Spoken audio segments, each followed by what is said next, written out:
Hello student, I am Divyani and welcome to the study class. तो आज हम पढ़ने वाले एमपी डीएलएड के द्वितीय वर्ष का सब्जेक्ट जिसका नाम है शालेय संस्कृति, नेतृत्व एवं शिक्षक विकास।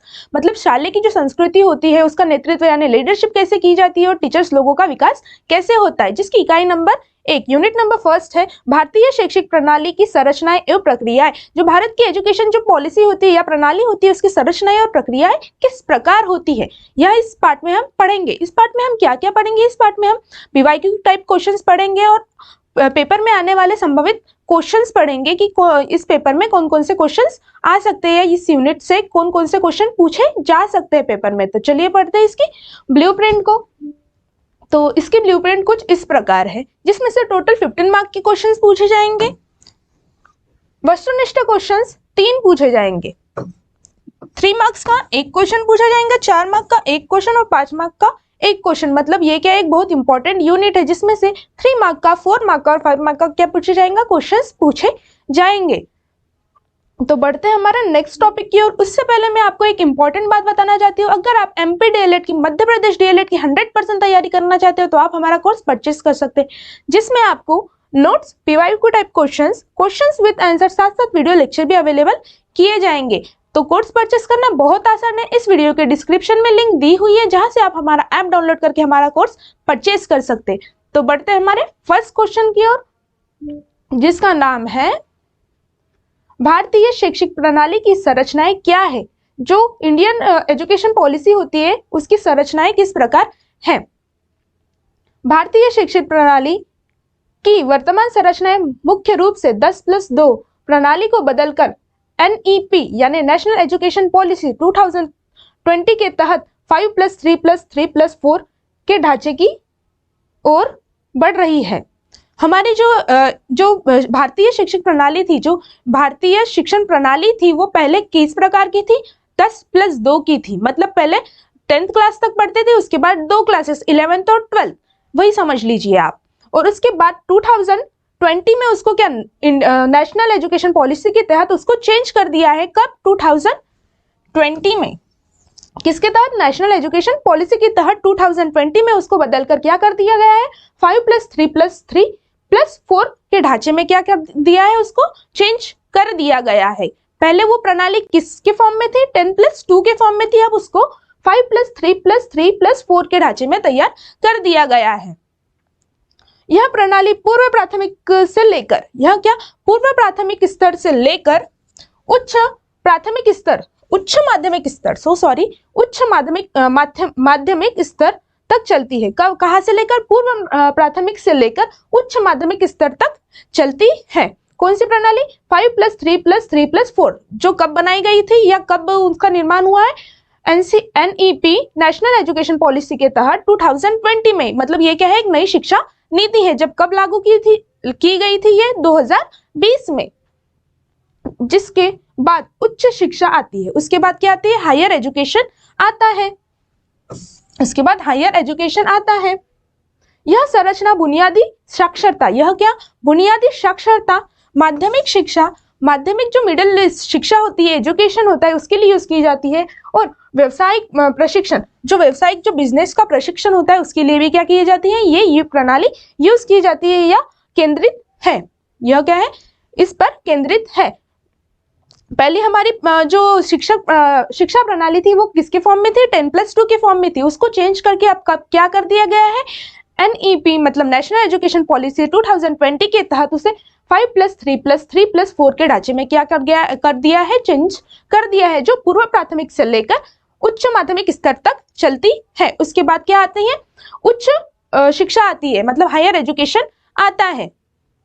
तो आई होप आपको ये क्वेश्चन समझ गया होगा। तो बढ़ते हैं हमारे नेक्स्ट क्वेश्चन की ओर, जिसका नाम है नई शिक्षा नीति एनईपी 2020 के अनुसार 5+3+3+4 संरचना को समझाइए। अब बताइए, मैंने आपको पहले ही बताया कि न्यू एजुकेशन पॉलिसी कब लागू की गई थी? 2020 में लागू की गई थी। किसके द्वारा? नेशनल एजुकेशन पॉलिसी के द्वारा, एनईपी के द्वारा। उसका फुल फॉर्म क्या होता है? नेशनल एजुकेशन पॉलिसी के अनुसार 5+3+3+4 कर दी गई थी। तो उसी की जो संरचनाएं है या उसको क्या कीजिए? समझाइए। तो उसकी संरचनाएं कुछ इस प्रकार है। तो हम इसकी संरचनाएं पढ़ते हैं। एनईपी 2020 की 5+3+3+4 संरचना का विवरण कुछ इस प्रकार है। सबसे पहले कौन सी स्टेज आती है? उसमें आती है सबसे पहले फाउंडेशनल स्टेज। कौन सी आती है? फाउंडेशनल स्टेज आती है, जो कहाँ तक रहती है? 5 वर्ष तक रहती है। सबसे पहले 5 आता है, इसलिए 5 वर्षों तक वो रहती है। सबसे पहले क्या आता है? 5 आता है, इसलिए वो 5 ईयर की होती है, जो आयु के 3 से 8 वर्ष तक होती है। जब बच्चा का क्या होता है? 3 से 8 वर्ष का होता है, तब ये फाउंडेशनल स्टेज होती है, जो कितने वर्ष की होती है? 5 वर्ष की होती है। इसकी संरचना क्या है? 3 साल की प्री स्कूल। 3 साल का क्या होता है? प्री स्कूल, जैसे आंगनवाड़ी या बाल वाटिका। बच्चे 3 साल के जब होते हैं तब क्या जाते हैं? आंगनवाड़ी या बाल वाटिका में जाते हैं पढ़ने के लिए। प्लस कक्षा 1+2 मतलब क्लास 1 और 2 की शिक्षा इसमें दी जाती है। 5 थे इसमें, कितने? 5 ईयर का था ये कोर्स, मतलब 3 वर्ष उसमें आंगनवाड़ी वगैरह के आ जाते हैं और 2 वर्ष क्लास 1 और क्लास 2 के आ जाते हैं, उसमें ऐड हो जाते हैं, इसलिए उसको 5 कहा गया है, 5 वर्षों का ईयर कहा गया है। सेकंड, इसका केंद्र क्या है? खेल आधारित शिक्षा। बच्चे आंगनवाड़ी में जाकर खेल कर ही बहुत सी चीजें सीख लेते हैं और भाषाई कौशल विकसित करते हैं। अब बच्चे छोटे ही हैं तो पहले तो वो भाषा सीखेंगे, उसके बाद कुछ भी ज्ञान वो ग्रहण कर सकेंगे। भाषा के द्वारा ही बहुत सी चीजें या ज्ञान हम प्राप्त करते हैं। तो जो ये वाली फाउंडेशनल स्टेज होते हैं उसमें क्या करता है? बच्चा अपना खेल आधारित शिक्षा प्रदान करता है और भाषाई कौशल को क्या करता है? विकसित करता है। ये पीरियड कितने वर्ष का होता है? 5 वर्षों का पीरियड होता है। कब? बच्चों की आयु उसमें कितनी होती है? 3 से 8 वर्षों तक होती है। तो बढ़ते हैं इसके सेकेंड जो स्टेज होती है उसको प्रिपरेटरी स्टेज, जो 3 वर्ष की होती है। उसके बाद 3 आता है। इसमें क्या आता है? ये वाली जो शिक्षा प्रणाली है, न्यू एजुकेशन पॉलिसी में सबसे पहले 5 था, जो 5 वर्ष की क्या थी? इसमें स्टेज थी, और उसके बाद आता है 3, तो इसमें 3 वर्षों की स्टेज है प्रिपरेटरी स्टेज, जो 8 से 11 वर्ष की होती है। कब से कब तक की? 8 से 11 वर्ष की। तो इसकी कक्षाएं कब से कहां तक होती हैं? 3 से 5 तक। अब यहाँ पर क्लास 2 तक खत्म हो गई थी, तो यहाँ पर क्या आएंगी? क्लास 3 ही आने वाली है या आएंगी। क्लास 2 के बाद क्या आता है? क्लास 3 आता है। तो मतलब ये क्लास 3 से लेकर 5th तक चलती है। कब से? क्लास 3 से लेकर 5th तक चलती है। कौन सी वाली स्टेज? प्रिपरेटरी स्टेज, जो 3 वर्ष की होती है। कहां से कहां तक? उसमें बच्चों की आयु क्या होती है? 8 वर्ष से 11 वर्ष तक होती है। कहां से? 8 वर्ष से 11 वर्ष तक। तो उसका केंद्र क्या है? बच्चे क्या होते हैं? अनुभवात्मक शिक्षा, पढ़ने लिखने और गणितीय कौशल क्या करते हैं? उसका ध्यान रखते हैं या पढ़ते हैं। अब बच्चे क्लास 3 में जा रहे हैं, क्लास 3 से 5th में है बच्चे, तो मतलब सामान्य सी बात है, वो भाषा तो सीखेंगे ही, साथ साथ पढ़ना लिखना बोलना और क्या गणितीय कौशल को, या मतलब गणित की जो सॉल्यूशन है उसको सॉल्व करने ही वाले हैं। तो वही आपको क्या किया जाता है? हमको क्लास 3 से 5th तक वो ही पढ़ाया जाता है। तो इसमें पढ़ने लिखने और गणितीय कौशल पर क्या होता है? ध्यान रखा जाता है। कौन सी वाली स्टेज में? प्रिपरेटरी स्टेज में, जो कितने वर्षों की होती है? 3 वर्ष की स्टेज होती है, जिसमें बच्चों की आयु कितनी होती है? 8 से 11 वर्ष होती है। तो इसके बाद वाली स्टेज पढ़ लेते हैं। इसके बाद आती है मिडिल स्टेज। इसके बाद आती है 3rd नंबर की है मिडिल स्टेज। उसके बाद 5+3+5+3+3+ क्या था? 4 था। अब ये 5 वाली भी स्टेज हो गई थी हमारी, ये 3 वाली भी हो गई थी। अब कौन आया? डबल से 3 आया। तो ये जो मिडिल स्टेज है वो 3 नंबर की है। इसमें भी कितने वर्षों का पीरियड होता है? 3 वर्षों का पीरियड होता है। आयु कितनी होती है इसमें बच्चों की? 11 वर्ष से 14 वर्ष तक होती है। कहां से कहां तक? 11 से 14 वर्ष तक होती है। अब इसमें कक्षा 6वीं से 8वीं तक। अब जो हमारी जो प्रिपरेटरी स्टेज थी उसमें बच्चा कहां तक पढ़ता था? क्लास 3 से लेकर 5th तक पढ़ता था। अब 5th क्लास के बाद कौन सी क्लास आएंगे? 6th क्लास आएंगे। तो इसीलिए इसमें क्या है? 6th क्लास से 8th क्लास तक बच्चे का एजुकेशन होता है या कक्षाएं होती है इसमें ऐड। तो इसका केंद्र क्या है? ये व्यावसायिक शिक्षा, वोकेशनल एजुकेशन, कोडिंग और विषय आधारित शिक्षा है। मतलब जो हमारा भारत की एक क्या है? योजना है कौशल भारत विकास करके, जिसमें बच्चों को 6th क्लास के बाद से ही व्यवसायिक ज्ञान दिया जाता है। जैसे मैकेनिकल है या इलेक्ट्रिशियन है, इसके बारे में बच्चों को 6th क्लास से ही क्या नॉलेज दिया जाता है। यही इसका क्या था, भारतीय कौशल विकास या कौशल भारत विकास अभियान था या विकास था, जिसमें बच्चों को ट्रेनिंग दी जाती है, व्यावसायिक शिक्षा दी जाती है। उसके बाद आती है सेकेंडरी स्टेज। उसके बाद कौन सी स्टेज आती है, सेकेंडरी स्टेज। अब ये 5 वाली भी स्टेज हो गई हमारी, ये 3 वाली भी स्टेज हो गई, अब ये उसके बाद की 3 वाली भी स्टेज हो गई। अब कौन बचा, ये 4 बचा। इसीलिए ये 4th नंबर की स्टेज कौन सी है, सेकेंडरी स्टेज है, जो 4 वर्ष की होती है, जिसमें बच्चों की आयु कहां से कहां तक होती है, 14 वर्ष से 18 वर्ष तक होती है। कहां से, 14 वर्ष से 18 वर्ष तक होती है। कक्षा, इसमें कक्षाएं कितनी होती है, कक्षा 9 से 12 तक। अब यहाँ जो मिडिल स्टेज थी वो कहाँ तक, वो कौन से क्लास तक खत्म हो गई थी, क्लास नंबर 8 तक खत्म हो गई थी। उसके बाद कौन सी क्लास आती है, क्लास नंबर 9, मतलब ऑब्वियसली ये 9th क्लास से शुरू होंगी। ये कक्षा 9 से 12 तक होती है, मतलब क्लास 9 से 12 तक होती है। ये कौन सी स्टेज, सेकेंडरी स्टेज, जो 4 वर्ष की होती है और जिसमें बच्चों की आयु 14 वर्ष से 18 वर्ष होती है। केंद्र क्या है इसमें, गहन अध्ययन। बच्चे क्या करते हैं, डिटेल स्टडी करते हैं। विषयों के लचीले चयन करने पड़ते हैं 10th के बाद, जैसे कॉमर्स, आर्ट, साइंस, बायोलॉजी या मैथ्स। ये क्या करने पड़ते हैं, विषयों से रिलेटेड उनको चयन करने पड़ते हैं। और आलोचनात्मक सोच, क्रिटिकल थिंकिंग बढ़ती है बच्चों की। कौन सी स्टेज में, सेकेंडरी स्टेज में, जो 4 वर्ष की होती है, जिसमें बच्चों की आयु 14 से 18 वर्ष की होती है। उसमें कौन कौन सी क्लासेस आती है, क्लास 9 से 12 तक। तो सबसे पहले वाली स्टेज कौन सी थी हमारी, जो न्यू शिक्षा नीति है, नई एजुकेशन पॉलिसी है, उसके तहत सबसे पहले फाउंडेशनल स्टेज थी, जो 5 वर्षों की थी, जिसमें बच्चों की आयु 3 से 8 वर्ष तक थी, जिसमें 3 वर्ष आंगनवाड़ी में जाते थे बच्चे और पहली और दूसरी कक्षाएं आती थी उसमें। सेकेंड आती है प्रिपरेटरी स्टेज, उसमें 3 वर्षों का समय होता था, 3 वर्षों का ईयर होता था, जिसमें बच्चों की आयु 8 से 11 वर्ष की होती थी।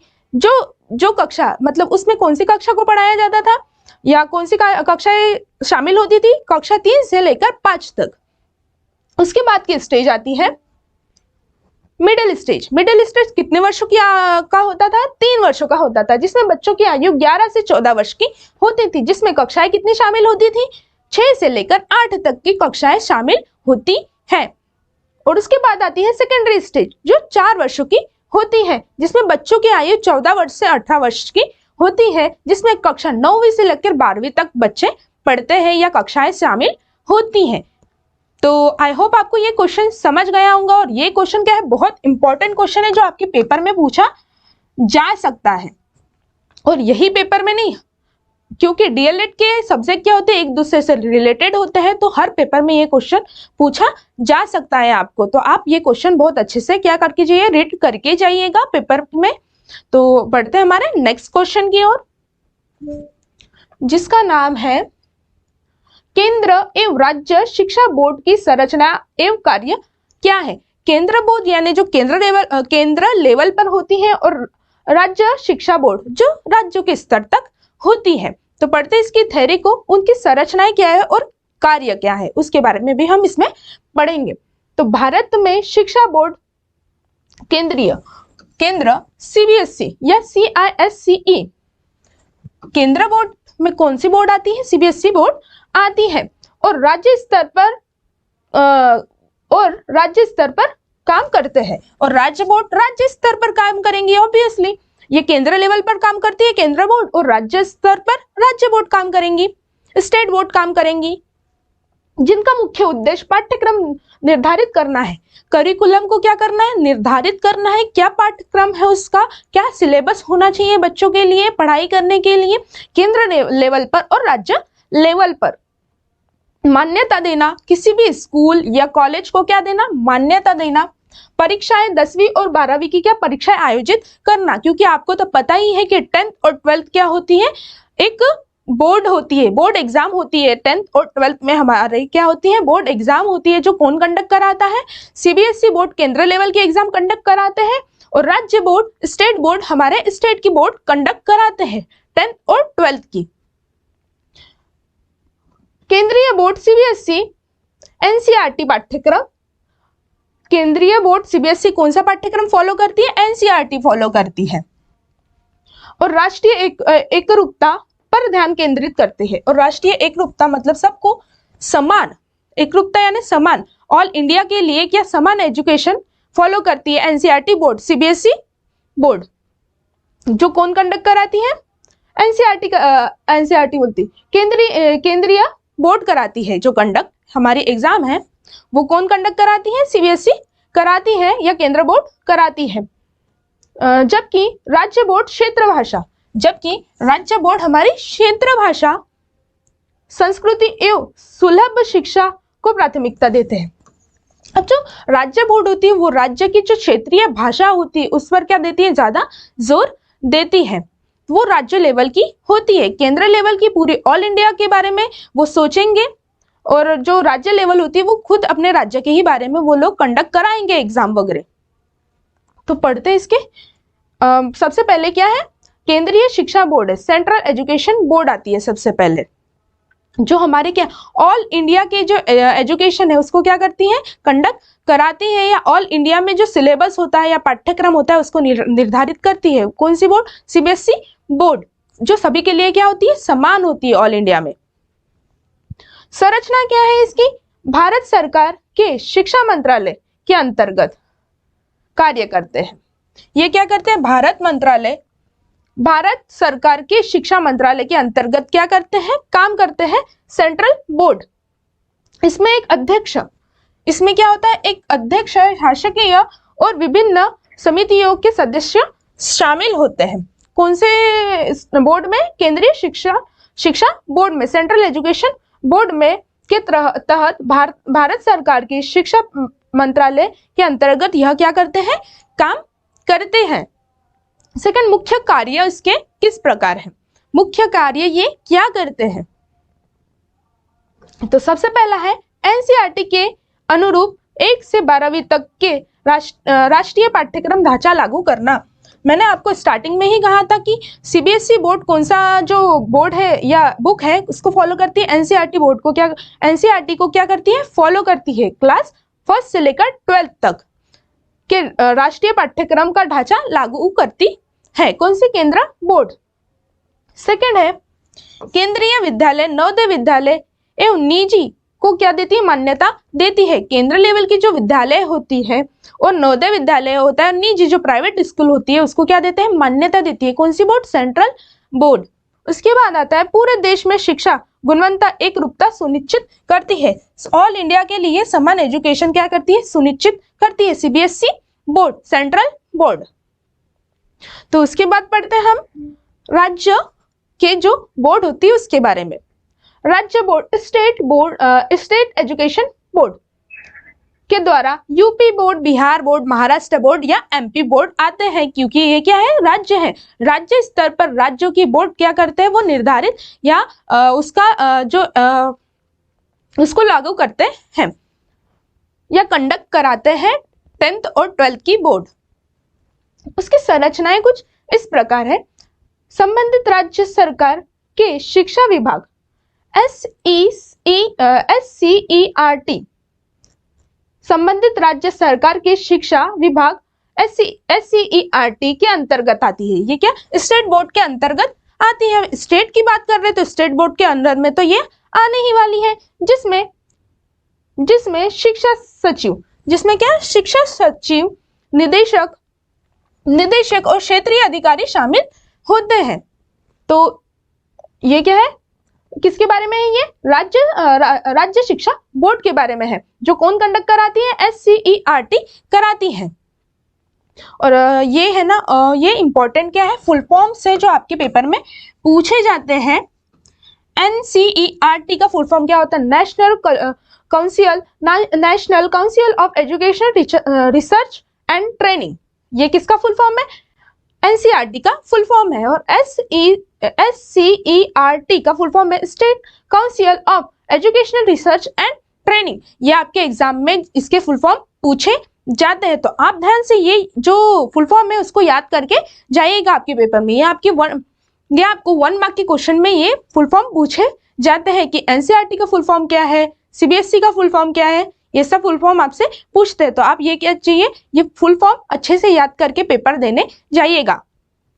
तो इसके मुख्य कार्य कुछ इस प्रकार है। किसके कौन से बोर्ड के? स्टेट बोर्ड के मुख्य कार्य कुछ इस प्रकार है। राज्य की जागरूकता, राज्यों को जागरूकता और क्षेत्रीय भाषा के अनुसार पाठ्यक्रम होता है। इसका पाठ्यक्रम जो सिलेबस होता है या करिकुलम होता है, किसके अनुसार फॉलो होता है? राज्य के स्तर पर फॉलो होता है, क्योंकि राज्य बोर्ड की बात कर रहे हैं यहाँ पर। उसके बाद आता है सेकंड वाला, राज्य के अंतर्गत 10वीं और 12वीं की वार्षिक परीक्षाएं को क्या करता है? आयोजित करता है।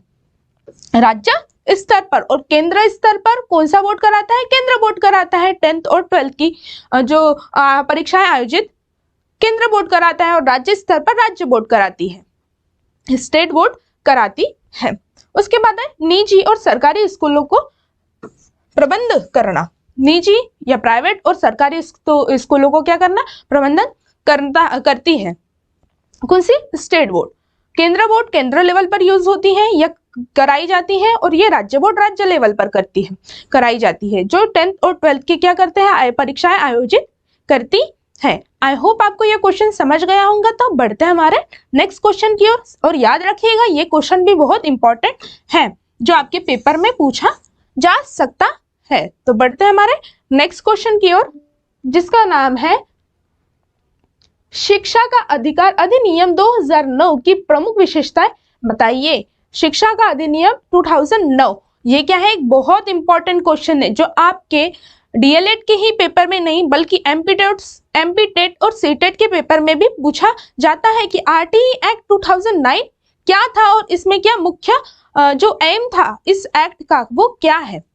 तो ये क्या है? एक बहुत इंपॉर्टेंट क्वेश्चन है, जो आपके पेपर में पूछा जा सकता है। तो पढ़ते इसकी थ्योरी को। शिक्षा का अधिकार अधिनियम आरटीई 2009 1 अप्रैल 2010 को प्रभावी हुआ। कब लागू किया था? ये वाला जो एक्ट है कब लागू किया गया था? 1 अप्रैल 2010 को प्रभावी हुआ था, जो 6 से 14 वर्ष के हर बच्चे के लिए 6 से 14 वर्ष के हर बच्चे के लिए निःशुल्क और अनिवार्य शिक्षा प्रदान की जाती है। इस एक्ट के तहत निःशुल्क यानी होता है बिना पैसे की, और अनिवार्य मतलब सभी के लिए अनिवार्य शिक्षा क्या करता है? प्रोवाइड करता है। कौन सा एक्ट? आरटी एक्ट 2009 निःशुल्क और अनिवार्य प्राथमिक से लेकर प्राथमिक शिक्षा की क्या लेता है? गारंटी लेता है। कौन सा एक्ट? 2009 अधिकार अधिनियम, शिक्षा अधिकार अधिनियम 2009, आरटीई एक्ट 2009। इसकी प्रमुख विशेषताएं में निजी स्कूल में 25% आरक्षण, यानी इसका मतलब होता है जो प्राइवेट स्कूल होती है उसमें 25% आरक्षित क्या होता है? पद होते हैं गरीब बच्चों के लिए, जो क्या नहीं कर सकते? अच्छे स्कूल में जाकर एजुकेशन या हासिल नहीं कर पाते, पढ़ नहीं पाते, उनके लिए आरक्षित पद रखे जाते हैं इस एक्ट के तहत। जैसे आपने देखा ही होगा, फॉर एग्जाम्पल बड़ी बड़ी स्कूलों में गरीबी रेखा के जो कार्ड होते हैं उस पर क्या होते हैं? उस बेस पर उनके क्या होते हैं? एडमिशन वहां पर होते हैं, वो फॉर्म भरने जाते हैं आरटीई का, हमको आरटीई का फॉर्म भरना है, और उसमें क्या होंगे? हमारे बच्चे की मतलब फ्री में एजुकेशन वहां पर हमको प्रोवाइड किया जाएगा, या हमारे बच्चों का फ्री में एडमिशन वो वाले स्कूल में हो जाएगा, जिससे हमें क्या सिर्फ उनके एजुकेशन की फीस हमको नहीं देनी पड़ेगी, सिर्फ हमको उनके बस की फीस देनी पड़ेगी जाने के लिए। तो वही आरक्षित पद रखे जाते हैं 25%, जो गरीबी रेखा कार्ड पर उनको क्या किया जाता है? प्रोवाइड किए जाते हैं ये पद। जिन लोगों की भी क्या नहीं होती, हैसियत नहीं होती अच्छे स्कूल में पढ़ाने की बच्चों की, तो वो क्या करते हैं? आरटीई के फॉर्म भर देते हैं। बाई चांस इसके मतलब अच्छा लग रहा तो उनका एडमिशन वो स्कूल में हो जाता है उनके बच्चों का। तो ये कौन सा एक्ट था? आरटीई 2009 एक्ट था, जो 1 अप्रैल 2010 में क्या किया गया? लागू किया गया था। उसमें क्या था? 25% आरक्षण दिया जाता है निजी स्कूल में, प्राइवेट स्कूल में, और पड़ोस के स्कूल का अधिकार, पड़ोस के स्कूल का क्या दिया जाता है? अधिकार दिया जाता है। पड़ोस का अधिकार यानी पड़ोस के स्कूल यानी होता है जो हमारे आसपास के जो स्कूल होते हैं उसमें अधिकार दिया जाता है। जैसे प्राइमरी लेवल की जो स्कूल होती है वो हमारे घर से 1 किलोमीटर के डिस्टेंस पे ही होनी चाहिए। उच्च प्राथमिक जो स्कूल होती है वो सिर्फ 3 किलोमीटर के दायरे में ही वो स्कूल होनी चाहिए। यह है कि पड़ोसी स्कूल का अधिकार, यह है वो बात। शारीरिक दंड को रोकना। शारीरिक दंड को जो बच्चों को मारते हैं बचपन में, या टीचर्स लोग बच्चों को कुछ समझता नहीं है तो मारपीट करते हैं, तो शारीरिक दंड को क्या करता है, रोकता है या पाबंद करता है। और योग्य शिक्षकों और अच्छे शिक्षकों की क्या करता है, नियुक्ति शामिल है इसमें। कौन से एक्ट के तहत, आरटीई एक्ट 2009 के तहत।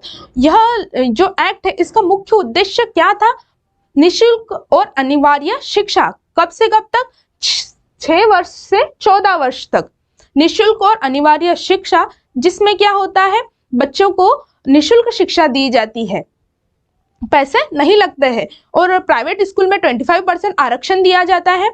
और सरकार जो शारीरिक दंड होता है उस पर रोक लगाता है ये नियम, और अच्छे टीचर्स की क्या करता है, नियुक्ति करता है। इसके बाद इसके विशेषताएं पढ़ लेंगे, मुख्य विशेषताएं। इस एक्ट की मुख्य विशेषताएं कुछ इस प्रकार है, ऐसा लिखिएगा आप। उसके बाद फर्स्ट है निःशुल्क और अनिवार्य शिक्षा, मतलब फ्री और अनिवार्य शिक्षा प्रोवाइड की जाती है। कौन से एक्ट के तहत, आरटीई एक्ट 2009 के तहत। उसके बाद है निजी स्कूलों में 25% आरक्षण दिया जाता है। मैंने अभी आपको बताया है कि 25% आरक्षण यानी क्या होता है करके। उसके बाद पड़ोसी स्कूल, नेबर्स स्कूल, जो हमारे इस घर से 1 किलोमीटर की दूरी पर प्राथमिक स्कूल होती है, और जो उच्च प्राथमिक स्कूल होती है वो हमारे घर से 3 किलोमीटर के दायरे में होनी चाहिए। उसी को क्या कहते हैं, पड़ोसी स्कूल कहते हैं। उसके बाद प्रवेश प्रक्रिया। प्रवेश प्रक्रिया यानी जो हमारा एडमिशन प्रोसेस होता है वो कैसे होता है। सबसे पहले तो हम ऑनलाइन सेंटर में जाते हैं, उसके बाद हम हमारा फॉर्म भरते हैं, उसके बाद हमारा नंबर लगता है, उसके बाद हमारा सिलेक्शन होता है, उसके बाद हमको स्कूल सजेस्ट की जाती है, हमको ऑप्शन में क्लिक करना पड़ता है। ये सब क्या है, ये एडमिशन प्रोसेस है, एडमिशन प्रोसेस है, प्रवेश प्रक्रिया है। उसके बाद आता है निशुल्क सामग्री। अब जो सरकारी स्कूल है उसमें बच्चों को क्या दिए जाते हैं, निशुल्क सामग्री दी जाती है।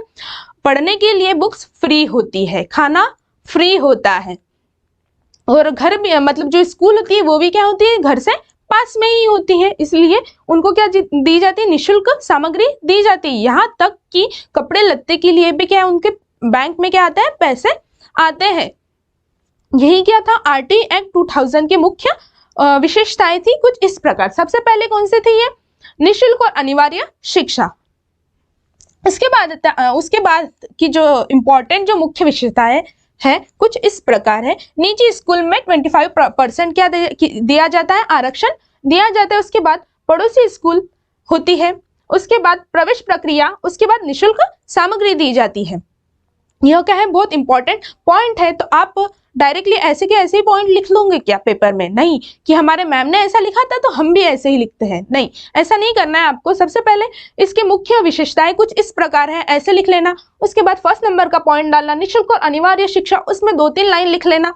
उसके बाद सेकंड नंबर का पॉइंट डालना, उसमें निजी शिक्षा स्कूलों में 25% आरक्षण, उसके बारे में कुछ लिख लेना, उसके उदाहरण दे देना।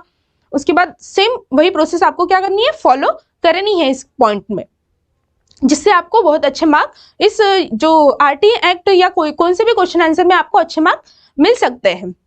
तो आई होप आपको ये क्वेश्चन समझ गया होगा। तो बढ़ते हैं हमारे नेक्स्ट क्वेश्चन की ओर, जिसका नाम है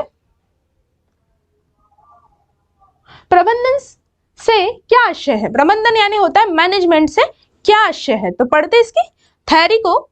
प्रबंधन किसी संगठन के लक्ष्यों को क्या करता है, निर्धारित करने के लिए, किसी भी संगठन का जो लक्ष्य होता है, गोल होता है, उसको निर्धारित करता है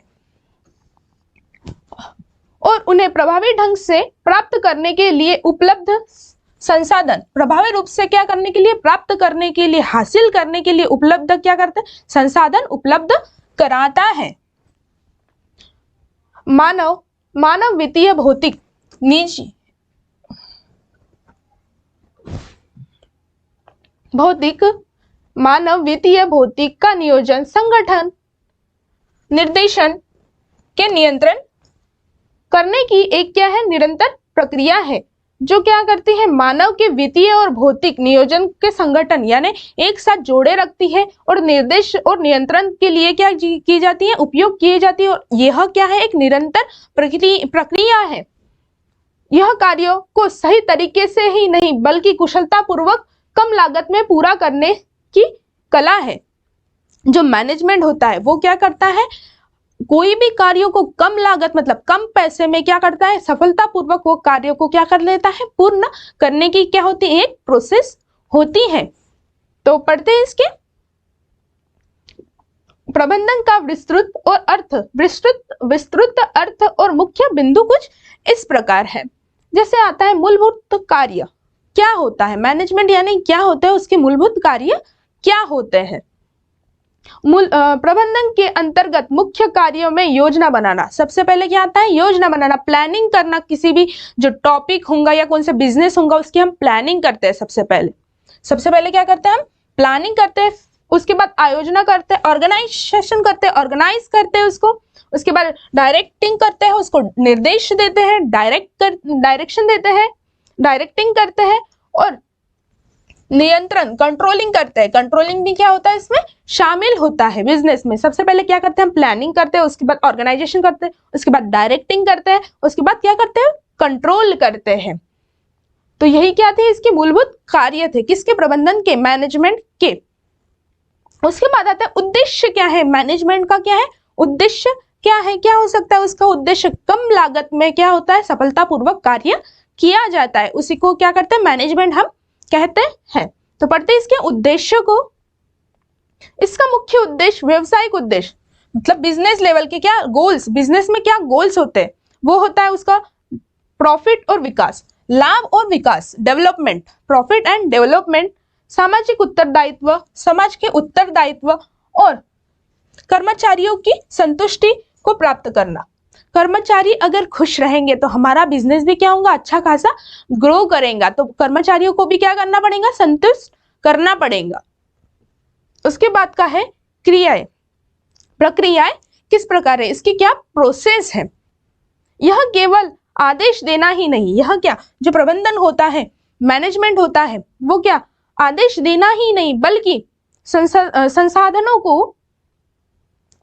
संसाधनों का अधिकतम उपयोग सुनिश्चित करता है। जो भी संसाधन होते हैं उसका अधिकतम ज्यादा से ज्यादा यूजेस क्या करता है, प्रिफर करता है। क्या प्रबंधन, मैनेजमेंट कौन सा काम करता है, कोई भी बिजनेस को कम लागत में अच्छे तरीके से सफलतापूर्वक कराता है, जिसमें हम सबसे पहले क्या करते हैं, हम प्लानिंग करते हैं, उसके बाद ऑर्गेनाइज करते हैं, उसके बाद क्या करते हैं, डायरेक्टिंग करते हैं, उसके बाद कंट्रोल करते हैं। और उसके उद्देश्य क्या होते हैं कि व्यवसायिक लक्ष्य, प्रॉफिट होना, विकास होना, डेवलपमेंट होना, यह क्या है उसके उद्देश्य है। अब कोई भी बिजनेस हम शुरू करेंगे उसमें हम थोड़ा ना चाहेंगे कि हमारा लॉस होना चाहिए करके, हम तो चाहेंगे कि हमारा प्रॉफिट होना चाहिए। उसके लिए क्या करना पड़ेगा, हमारे जो वर्कर्स होते हैं, कर्मचारी लोग होते हैं, उनको भी संतुष्ट कराना बहुत इंपॉर्टेंट होता है। यह क्या है उसका उद्देश्य है या गोल है प्रबंधन का, मैनेजमेंट का।